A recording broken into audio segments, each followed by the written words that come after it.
أعوذ بالله من الشيطان الرجيم بسم الله الرحمن الرحيم إن الحمد لله نحمده ونستعينه ونستغفره ونعوذ بالله من شرور أنفسنا ومن سيئات أعمالنا من يهده الله فلا مضل له ومن يضلل فلا هادي له وأشهد أن لا إله إلا الله وحده لا شريك له وأشهد أن محمدا عبده ورسوله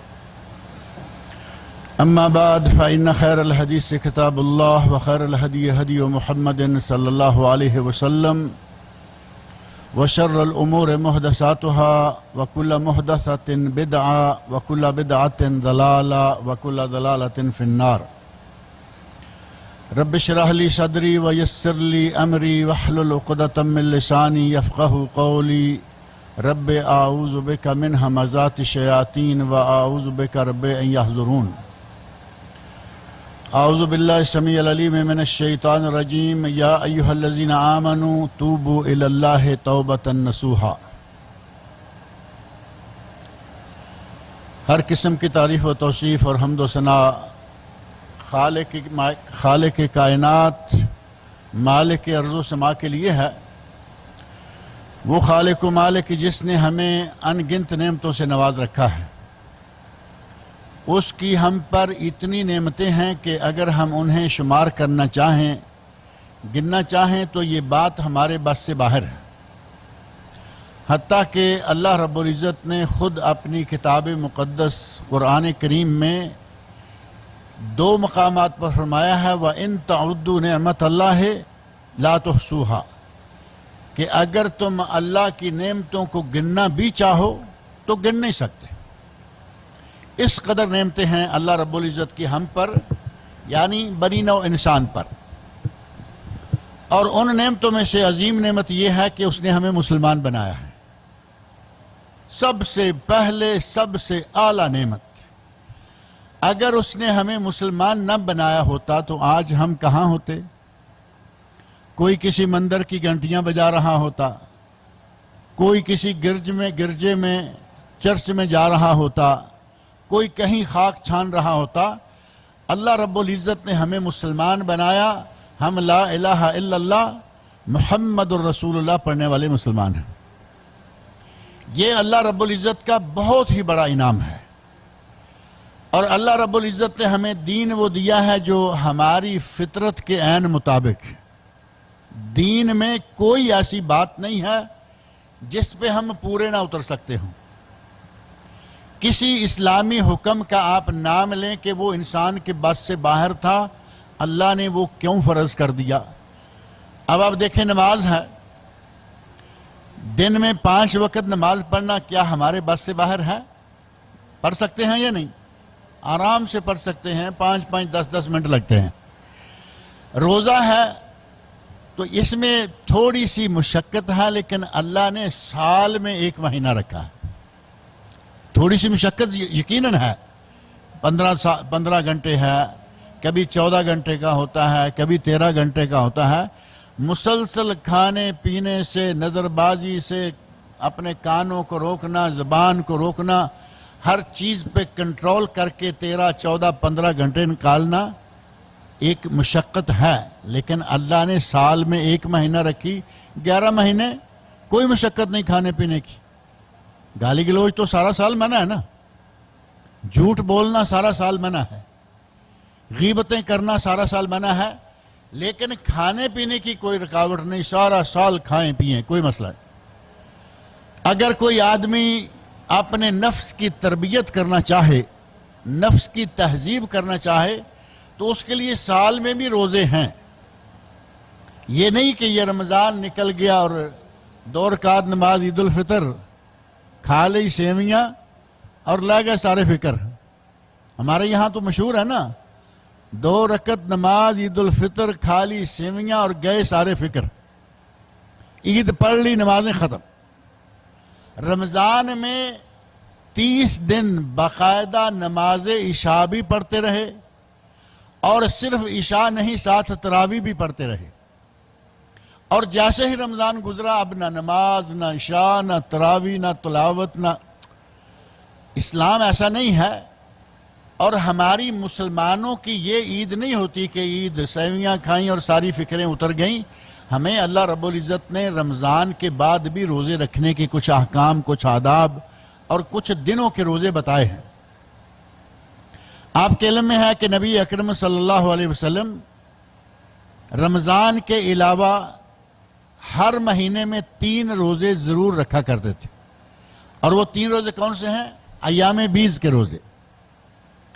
ایام بیز روشن دن تو سارے ہی روشن ہوتے ہیں، دراصل وہ روشن راتیں ہیں۔ جب دن بھی روشن ہو، رات بھی روشن ہو تو پورا 24 گھنٹے روشن ہو گئے۔ اب پوری 3 راتیں کون سی روشن ہوتی ہیں پورے مہینے میں؟ اسلامی مہینے میں 13، 14 اور 15۔ 14ویں کا چاند تو مشہور ہے نا، بدر۔ 14ویں کا چاند پورا، 13ویں کا چاند پورا، 15ویں کا چاند پورا۔ اب اس وجہ سے کہا گیا ایام بیز کے روزے، یعنی ان 3 دنوں کے روزے جن کی راتوں میں چاند پورا ہوتا ہے، روشن اور منور ہوتا ہے۔ نبی صلی اللہ علیہ وسلم نے ہمیشہ ایام بیز کے روزے رکھے۔ ہمارے لیے سنت ہے، ہمیں چاہیے کہ ہم بھی رکھا کریں۔ اگر کسی کا جی چاہے رکھے، فرض نہیں ہے۔ اسی طرح نبی صلی اللہ علیہ وسلم نے ہر ہفتے میں 2 روزے رکھے، پیر اور جمعرات۔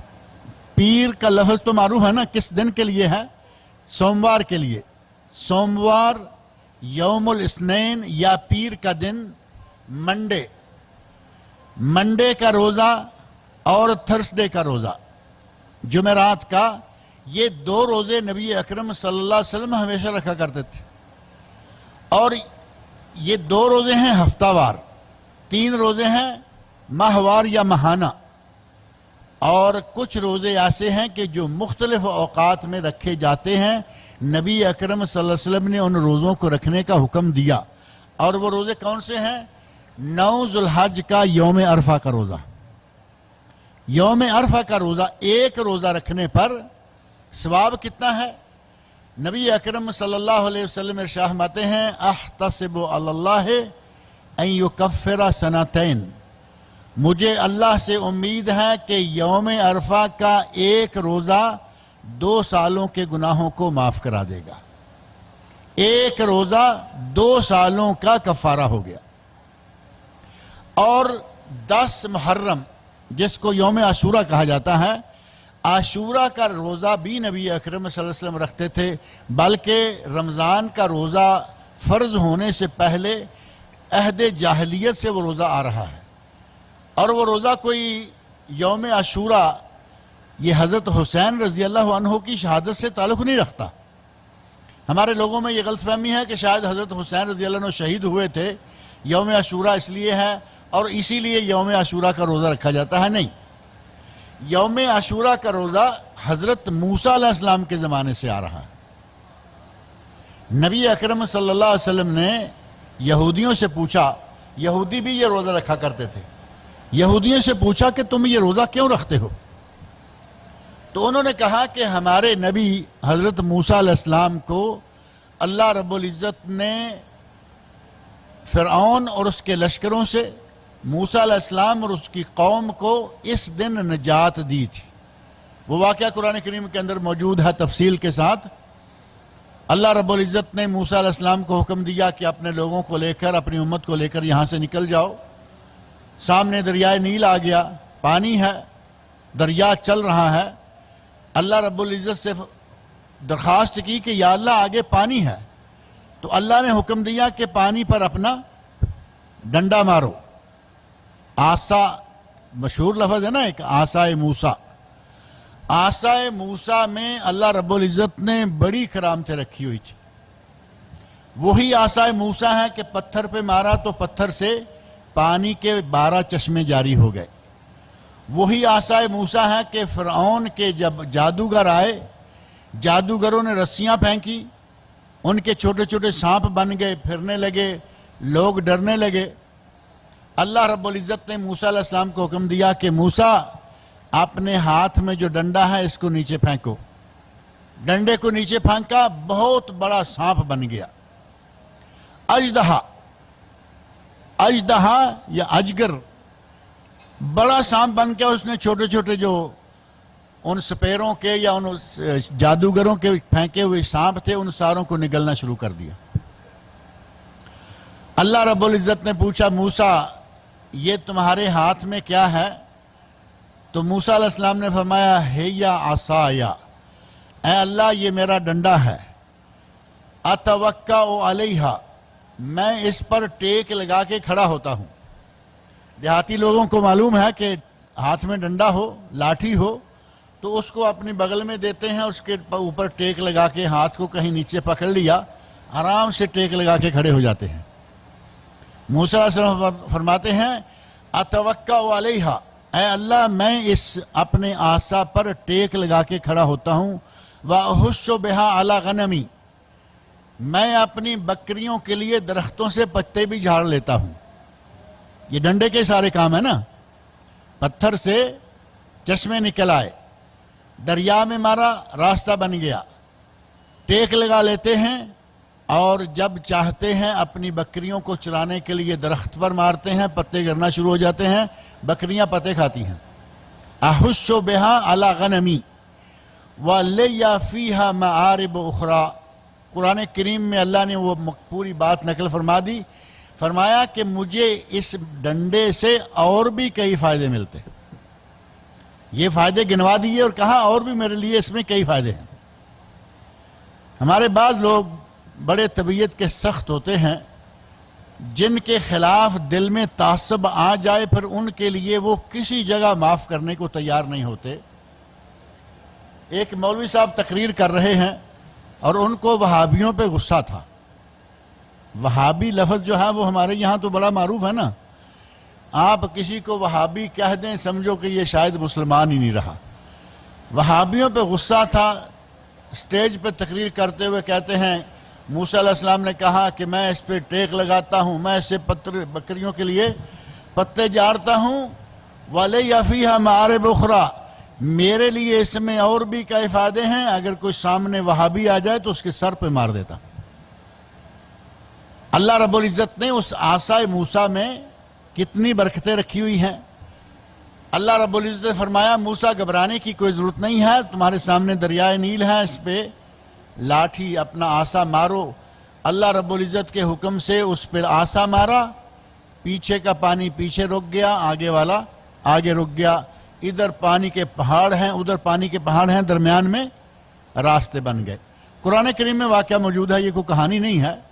قرآن کریم میں اللہ رب العزت نے بتایا ہے کہ موسیٰ علیہ السلام کو اللہ رب العزت نے نیل سے پار کرنے کے لیے یہ طریقہ بتایا، انہوں نے ڈنڈا مارا، راستہ بن گیا، اس خشک راستے سے وہ لوگ نکل گئے۔ اب فرعون نے دیکھا کہ یہ قوم یہاں سے نکل کے گئی ہے، فرعون بھی پیچھے بھاگا اور اپنی قوم کو لے کے دریا میں داخل ہو گیا۔ آخری کنارے سے لے کے پہلے کنارے تک پوری کی پوری اب فوج داخل ہو گئی۔ اللہ رب العزت نے حکم دیا کہ پانی اب تم اپنا کام کرو۔ اللہ رب العزت کے حکم سے پانی نے چلنا شروع کر دیا۔ فرعون اور اس کی پوری فوج سارے کے سارے لوگ پانی میں غرق ہو گئے اور مارے گئے۔ وہی پانی جو اللہ کے حکم سے حضرت موسیٰ علیہ السلام کے ڈنڈے سے راستہ بنا چکا ہے، اسی پانی کو اللہ رب العزت نے حکم دیا، پوری فوج کو فرعون سمیت غرق کر دیا، اور پوری فوج میں سے کوئی آدمی نظر نہیں آیا۔ اللہ رب العزت نے فرعون کی لاش کو محفوظ کر لیا۔ آپ کے علم میں ہے کہ فرعون کی لاش آج بھی موجود ہے۔ کب سے وہ غرق ہوا، کب سے وہ مارا گیا، اور اس کی لاش آج بھی مصر میں موجود ہے، اور کبھی کبھی وہ نکالتے ہیں، پھپھوندی لگ گئی، کوئی خراب ہونے لگی دوائیوں کے باوجود تو اس کو نکالتے ہیں، دوائی وغیرہ پھر سے لگاتے ہیں، اور مصر میں کبھی کبھی اس کو نمائشی طور پر بھی رکھ دیا جاتا ہے، ویسے ہی وہ میوزیم میں نمائش کے طور پر پڑا ہوا ہے۔ اللہ رب العزت نے اس کی لاش کو کیوں محفوظ رکھوایا؟ اس نے کام بھی وہ کیا ہوا تھا کہ اس کی لاش کو دنیا کے لیے عبرت بننا اور عبرت بنے رہنا چاہیے تھا۔ یہ وہ شخص ہے جس نے کہا تھا کہ میں خدا ہوں۔ اب اس سے بڑا مجرم کون ہو سکتا ہے دنیا میں جو کہے کہ میں خدا ہوں؟ موسیٰ علیہ السلام کے علاوہ جو ان کی امت کے لوگ یا قوم کے تھوڑے سے لوگ تھے، ان کے علاوہ جتنے بنی اسرائیلی ہیں ان سب کو اکٹھے کیا۔ قرآن کریم نے یہ واقعہ بیان فرمایا ہے، فحشر فنادا فقال انا ربکم الاعلی۔ لوگوں کو اکٹھے کیا، جب سارے کے سارے لوگ اکٹھے ہو گئے تو ان کو کیا اعلان کیا؟ کہتا ہے انا ربکم الاعلی، میں تمہارا اعلیٰ رب ہوں۔ یعنی اگر کوئی دوسرا رب ہے بھی تب بھی میں اعلیٰ ہوں۔ اعلیٰ تو وہی ہوگا نا کہ دوسرا بھی کوئی مانا جائے۔ موسیٰ کسی اور رب کو مان رہا ہے، اس کے ماننے والے کسی اور رب کو مان رہے ہیں، لیکن میں تمہارا اعلیٰ رب ہوں۔ اتنا بڑا جرم کرنے والا انسان، اس کی لاش کو عبرت بنایا جانا ضروری تھا۔ اللہ رب العزت نے عبرت بنا دیا، اور وہ تب سے لے کر آج تک اس کی لاش محفوظ ہے، اور لوگ جاتے ہیں دیکھتے ہیں کہ یہ وہ مجرم انسان ہے جس نے اپنے آپ کو خدا کہلوایا تھا۔ اللہ رب العزت نے اس کی لاش کو محفوظ رکھوایا ہوا ہے۔ یہودیوں سے نبی صلی اللہ علیہ وسلم نے پوچھا کہ تم یہ 10 محرم کا روزہ کیوں رکھتے ہو؟ انہوں نے کہا کہ ہمارے نبی کو اللہ رب العزت نے فرعون اور اس کی قوم سے نجات دلائی تھی، شکرانے کے طور پر انہوں نے روزہ رکھا تھا، ہم بھی روزہ رکھتے ہیں۔ تو نبی صلی اللہ علیہ وسلم نے ارشاد فرمایا انا احق بموسیٰ، میں تم سے زیادہ موسیٰ پر حق رکھتا ہوں، کیونکہ تم تو امتی ہو، اور امتی بھی کیسے ہو؟ آج کے موجودہ یہودی حضرت موسیٰ علیہ السلام کی شریعت کو نہیں مانتے، کوئی کمیونسٹ ہو چکا ہے، کوئی کچھ ہو چکا ہے، آوارہ اور بے دین ہے۔ نبی صلی اللہ علیہ وسلم فرمایا کہ وہ نبی تھے، میں نبی ہوں، ہم بھائی بھائی ہیں، میرا موسیٰ علیہ السلام پر زیادہ حق ہے، تم روزہ رکھتے ہو، ہم بھی روزہ رکھا کریں گے۔ اور نبی صلی اللہ علیہ وسلم نے ساتھ یہ ارشاد فرمایا، اس سال روزہ رکھنے کا حکم دیا، اپنے صحابہ کو کہا کہ تم بھی سب روزہ رکھو، خود نبی صلی اللہ علیہ وسلم نے روزہ رکھا۔ کون سے دن کا؟ دن تو نہیں بھول گئے، واقعہ تھوڑا تفصیلی ہو گیا تھا۔ عاشورہ محرم، 10 محرم کا شہادت حسین والے دن کا روزہ، لیکن اس روزے کا شہادت حسین رضی اللہ عنہ سے کوئی تعلق نہیں ہے۔ یہ 10 محرم حضرت حسین رضی اللہ عنہ کی شہادت سے مشہور نہیں ہوا، یہ شکرانے کا دن موسیٰ علیہ السلام کے زمانے سے ہے۔ اور موسیٰ علیہ السلام کا زمانہ کب ہے آپ اندازہ کریں؟ عیسیٰ علیہ السلام کا زمانہ ہے، اس کے بعد انبیاء کرام ہیں، کب جا کے موسیٰ علیہ السلام؟ تب سے 10 محرم شکرانے کا دن اور روزے کا دن آ رہا ہے۔ ہمارے لوگوں نے سمجھ لیا کہ شاید حضرت حسین رضی اللہ عنہ کی شہادت اس دن ہوئی تھی، اور شاید اسی لیے یہ روزہ رکھا جاتا ہے، اسی لیے عاشورہ ہے۔ نہیں، عاشورہ حضرت موسیٰ علیہ السلام کے زمانے سے معروف آ رہا ہے۔ تو اگر کوئی چاہے تو 10 محرم کا روزہ رکھے۔ روزہ رکھنے کے لیے رمضان کے بعد بھی کتنے دن ہیں؟ 9 کا روزہ، 9 ذی الحج کا روزہ، یوم عرفہ، 2 سال کے گناہوں کا کفارہ۔ اور نبی اکرم صلی اللہ علیہ وسلم نے 10 محرم کا روزہ رکھا، اور اپنے امتیوں کو، اپنے صحابہ کو مخاطب کر کے فرمایا، اگر کوئی ایک روزہ 10 محرم کا رکھتا ہے، احتسب علی اللہ ان یکفر السنہ، مجھے اللہ سے امید ہے کہ یہ ایک دن کا روزہ 1 سال کے گناہوں کا کفارہ ہو جائے گا۔ ایک روزہ رکھیں، پورے سال کے گناہ معاف۔ ایک روزہ رکھیں، 2 سالوں کے گناہ معاف۔ 1 سال گزرا ہوا، 1 سال آنے والا۔ ایک حدیث میں باقاعدہ یہ وضاحت بھی موجود ہے کہ وہ 2 سال کون سے ہیں؟ 1 سال آنے والا، 1 سال گزرا ہوا۔ اللہ رب العزت کی ہم پر کتنی عنایتیں ہیں۔ روزے کا حکم دیا جو ہمارے بس میں ہے، نمازوں کا حکم دیا جو ہمارے بس میں ہے۔ بات میں نے یہ شروع کی تھی کہ ہمارا دین دین فطرت ہے، انسان کی طبیعت کے مطابق ہے۔ کوئی ایسا کام نہیں جو انسان کے لیے ظلم یا زیادتی یا اس کی طبیعت پہ بوجھل ہو۔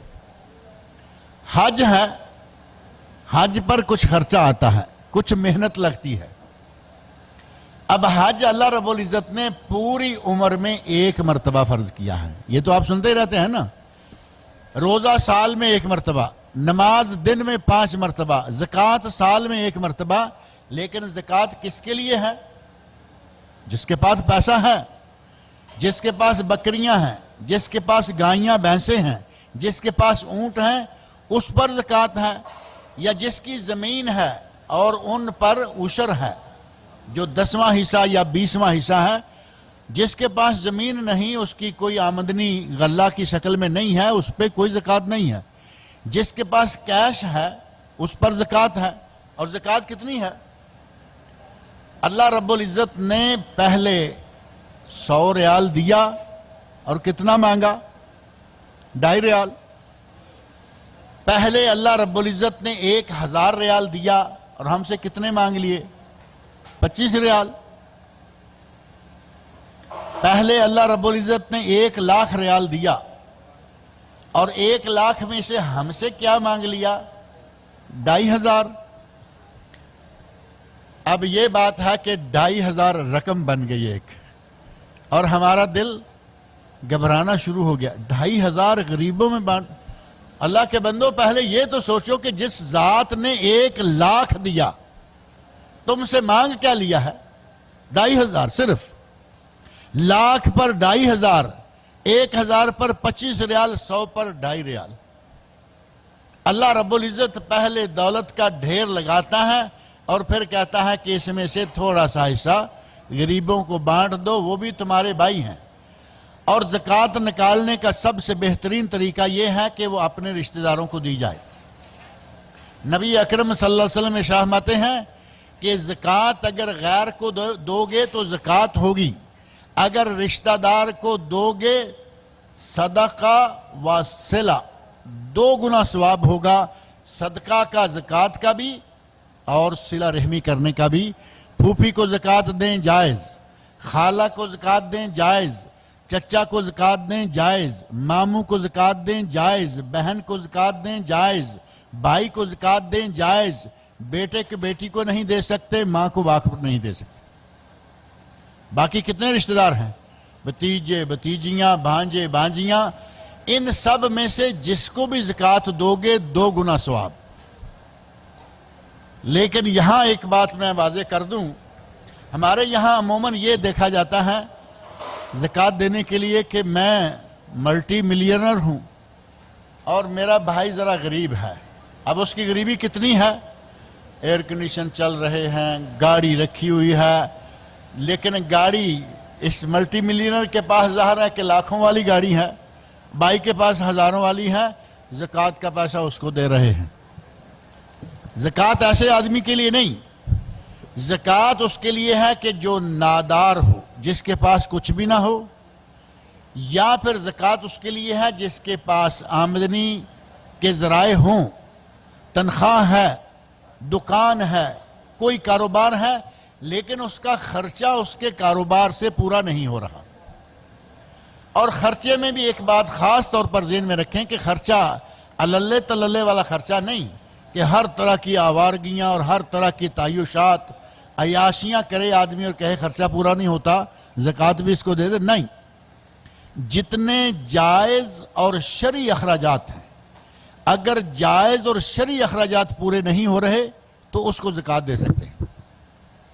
لیکن اگر کسی کے ناجائز خرچے ہیں، علامہ عثیمین رحمۃ اللہ علیہ سعودی عرب کے نہیں بلکہ دنیا جہاں کے بڑے مشہور عالم ہیں، انہوں نے کہا کہ اگر کوئی اپنے بچوں کی فیسوں کے لیے زکوٰۃ لیتا ہے ہم نہیں دیں گے، جائز نہیں۔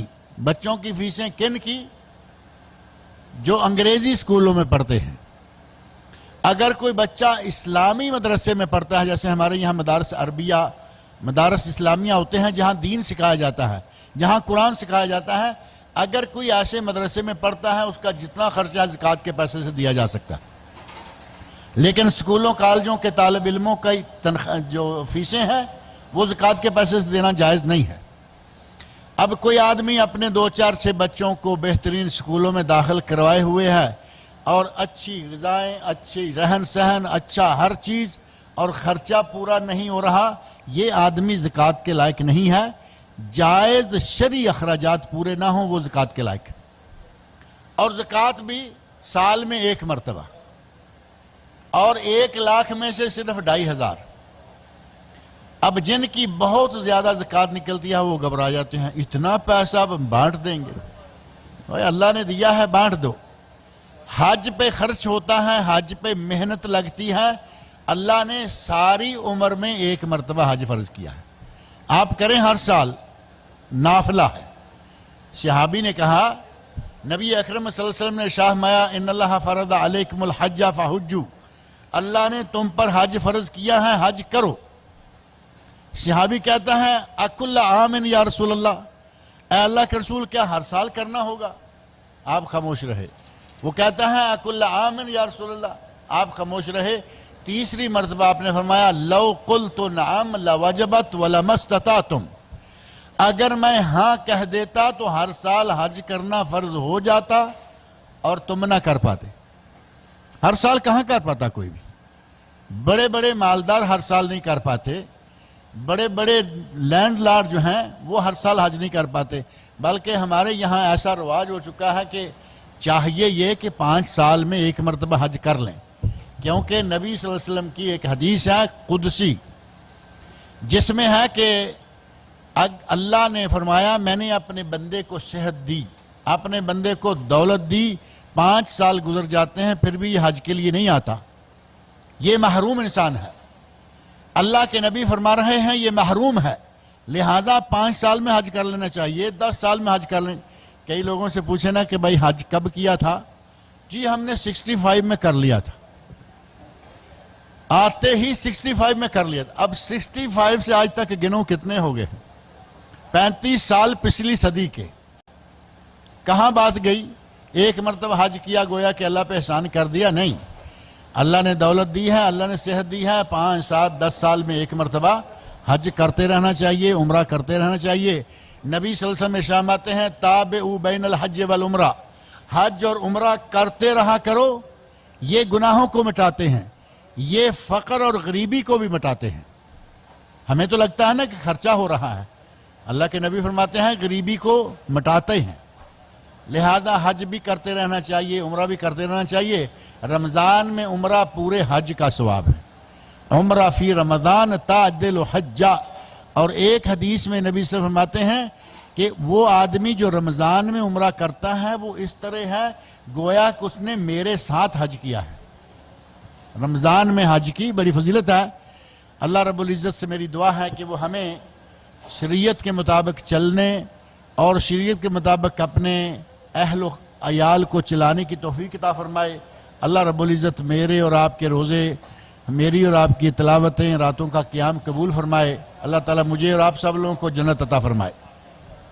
میں نے آیت پڑھی تھی توبہ کے بارے میں، اللہ نے چاہا تو انشاءاللہ کل یا کسی درس پر توبہ کی تفصیل ذکر کریں گے۔ اللہ تعالیٰ مجھے اور آپ سب لوگوں کو نیک عمل کی توفیق عطا فرمائے۔